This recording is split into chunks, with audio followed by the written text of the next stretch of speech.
So this is my favorite Easter joke at the moment. We know that Jesus, after he died, was laid in the unused tomb of a wealthy man named Joseph of Arimathea.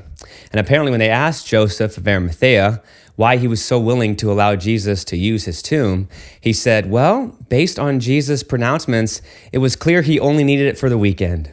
Ba-doom, psh, there it is. Hey guys, I'm Father David Michael Moses, and we are approaching the third Sunday of Easter. So I thought I'd do something kind of different with you guys and actually just kind of casually, informally go through some of the readings for this Sunday and talk about what they mean together. If you enjoy these types of videos, please make sure you subscribe so you don't miss out on future content. So today's gospel, let's start there. It is from the Gospel of John, the 21st chapter.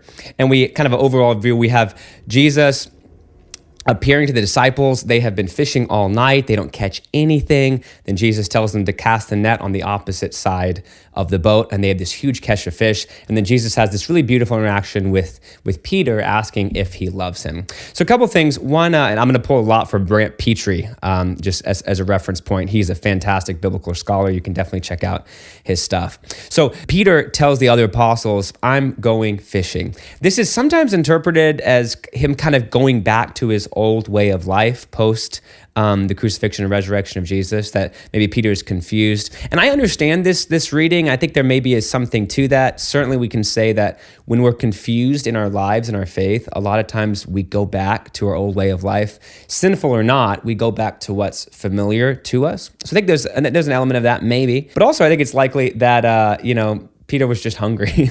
Peter and the apostles are hungry, and how do they get food? They're fishermen, so that's what they go to. And this was often a real beautiful moment of encounter. While they were fishing is how they encountered Christ, and that's actually where Jesus originally called them, right? He said, come follow me, and I will make you fishers of men. One of our deacons of the parish shared a great quote recently.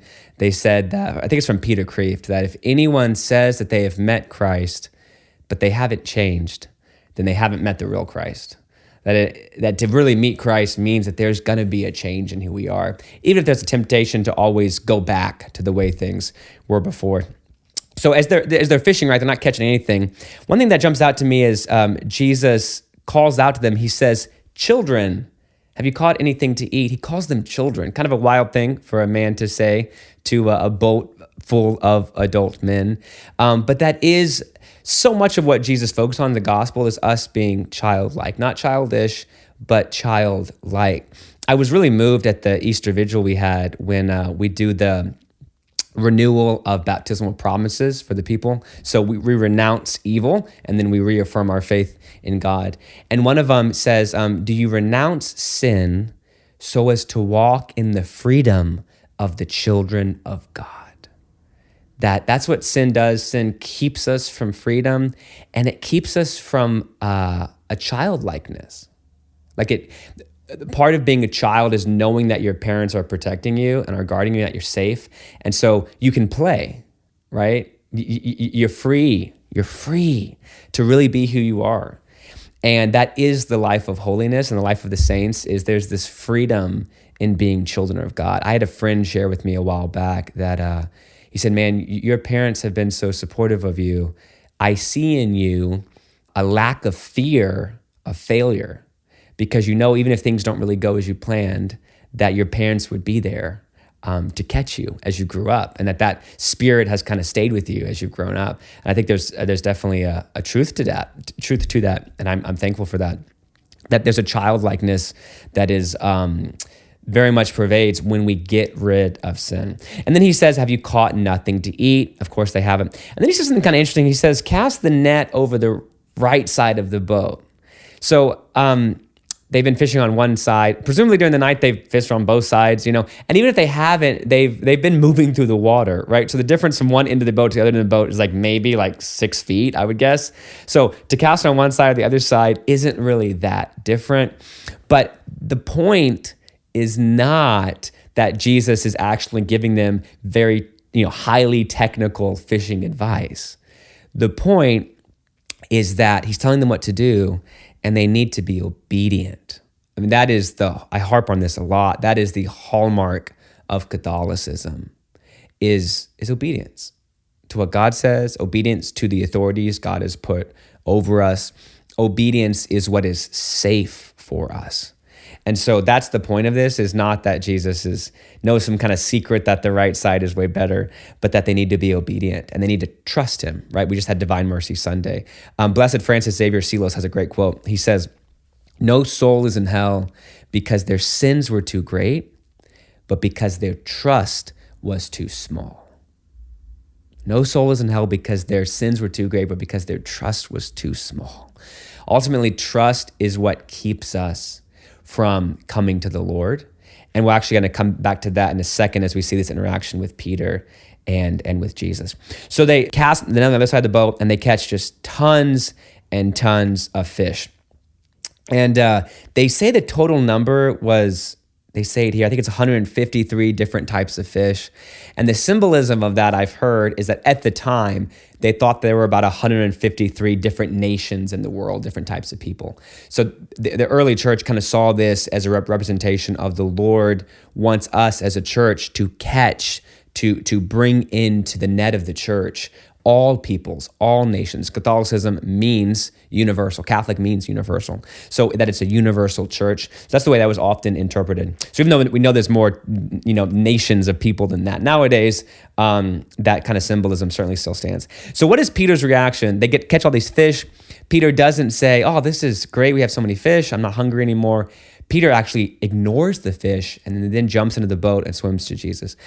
Peter is willing to look pretty silly a lot of the times. He's willing to look foolish. In so many ways, your best quality is your worst quality.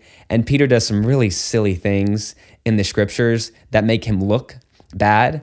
But he also is willing to look bad. He's willing to look foolish. He's willing to kind of be the butt of the joke. And I think there's something to that in regard to him being chosen as the vicar of Christ. Him being chosen to be the first pope, is that service starts with a willingness to look foolish. I heard somebody say recently, until you're okay with being misunderstood for the good things that you're doing, then you're not ready to lead. Until you're okay with being misunderstood for the good things that you're doing, then you're not willing to lead. That as long as you are still bound by wanting everybody to understand all of your good intentions all the time, then you're never going to be able to be a good leader. Jesus was horribly misunderstood, as we saw during Holy Week. And Peter is willing to kind of be foolish as well. He jumps in the boat, he swims to Jesus, this kind of beautiful act of trust. So Jesus is there with a fire. I just kind of learned this recently, actually. I thought this is very, very interesting. The Greek word there for the charcoal fire that Jesus has built is, I'm going to hopefully say it correctly, anthrokia. But it's kind of a distinctive word there. The analogy I heard used was, if you tell somebody like, "Hey, come sit with me by the fireplace," that sounds different than saying, "Come sit with me by the hearth." The word hearth has a little bit of nuance to it. It's a very specific type of word. And so the term anthrokia in Greek is kind of that similar kind of vibe to it. And the reason that is so significant, I love this type of stuff in scripture, is that in John, when Peter is outside where Jesus is first being questioned, right? He's outside in the garden where he denies Jesus. It says he's warming himself there by the hearth, by the fire. And he uses that same Greek term, anthrokia. So we see kind of a parallel image being set up there with what is about to happen. So the same word where Peter was warming himself outside when he denied Jesus is now the same word for the fire being used where he's going to encounter Jesus again after the resurrection. So yeah, of course, quick background. There's a servant who asked Peter, "Hey, do you know Jesus?" And he says like, "No, I don't know him." He denies him, right? 3 times. One thing maybe kind of look at is, Brent Petrie highlighted this, that at a time when Jesus is being questioned and being betrayed in front of the high priest, Peter's outside, not just defending Jesus, he's actually worried that it's cold outside. He's warming himself by the fire. Like when Jesus is suffering, Peter is seeking comfort, which is totally distorted, right? Peter's not where he should be, not doing what he should be doing. I think it's part of the reason, like for us during Lent as Catholics, the idea of the fasting and the penance is so, so important. Because while Jesus is suffering and preparing to suffer, it's kind of inappropriate for us to be looking for comfort. That's why, like on Good Friday, it's good for us to be fasting and be kind of avoiding activities that would be lots of fun and that kind of stuff, because Jesus is suffering. So we don't want to just be thinking of our own comfort in that time. So Peter is called back kind of to the hearth. So that same word being used in both places, Peter is kind of called back with Jesus to that original wound, you might say, that original moment of denial. It's kind of like therapy, right? You got to talk about it. You got to go back there for a moment so that you can process it, so that you can then heal from it. So that's what's kind of being set up here. And it actually gets a little bit deeper. Jesus asked Peter, do you love me? And he actually, it's kind of interesting, he says at one point, do you love me more than these, like more than the other apostles? Which is kind of odd, but I've heard it said that, because Peter had said, even if everybody else abandons you, I won't. Even if the other apostles leave you, I won't. Even though he does, of course, abandon Jesus as well.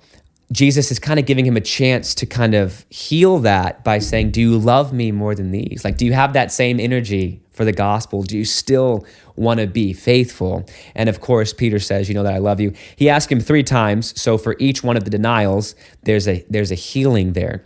One thing that's kind of interesting that kind of it's been pointed out to me is that the word that Jesus uses, he says, when he asks if he loves him, and then he says, tend my sheep, feed my sheep, tend my sheep, feed my sheep. That's significant because Jesus calls himself the good shepherd, right? And actually the term being used for tend the sheep, it doesn't just mean take care of my sheep, which is kind of how it sounds in English. It actually is the same word for shepherd. Shepherd my flock, shepherd my sheep. This is significant because we understand that Peter was the first pope, right? He wasn't just somebody else in the flock helping out. He actually was called to be a shepherd himself. Now you might say, well, which one's the shepherd? Is it Jesus or is it Peter?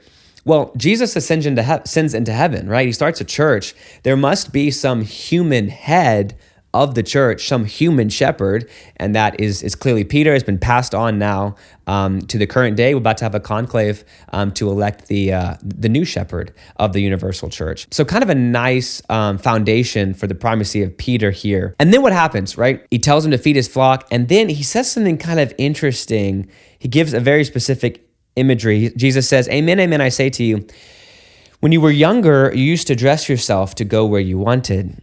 But when you grow old, you will stretch out your hands and someone else will dress you and lead you where you do not want to go. So he's using the imagery of someone dressing you, which does happen. As you get elderly, you need people to help you with different daily tasks. But he uses imagery of stretching out your hands. And the Gospel of John tells us actually what that means. It says, he said this signifying by what kind of death he would glorify God.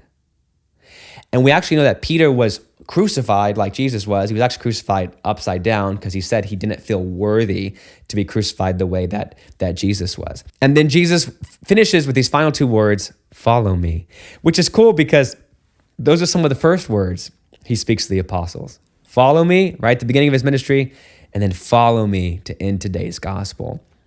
He's constantly encouraged them to become like him, to become really apprentices of his. And the call to follow him is quite a literal one, as all the apostles except John will ultimately be killed the same way that Jesus was. So one thing I want to come back to is at one point in the scriptures, the apostles catch tons of fish, and it says they were catching so much fish in the net that the nets were ripping. They ripped, right? In today's gospel, they catch tons of fish, but the gospel actually says even though the nets were full, they did not rip. And this is just my personal take, but I kind of wonder, in that first scene, the nets are torn. They probably repaired the nets after that, right? And maybe they shored them up a little bit more. Maybe they were even stronger repaired than before so that when there's all these fish this time, they don't rip. And I think that's kind of parallel with what happens with Peter, that Peter betrays Jesus. In many ways, his net is ripped. He sins.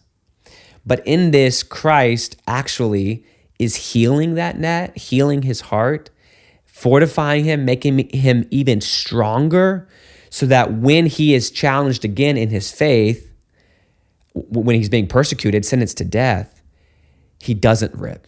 his nets are strong. Like he's steadfast now. In some ways, he's stronger healed than he was unbroken, unwounded, just like the nets. So I just kind of like that imagery a little bit. And it kind of gels with what one thing Jesus says. He tells Peter at the Last Supper, he says, you will leave, like you'll deny me, but when you have returned, you will strengthen your brothers. So Peter's denial actually becomes a witness that actually leads to a stronger faith for those around him. So those are my thoughts about the gospel today. We didn't really have time to get to the other readings, but maybe we'll do that another time. Let me know if you guys appreciated this. I want to try to experiment maybe with posting these on Fridays before the weekend so you can kind of have some reflection of the readings before Mass. Let me know what you think, and make sure you like, comment, subscribe, and we'll see you next time. God bless.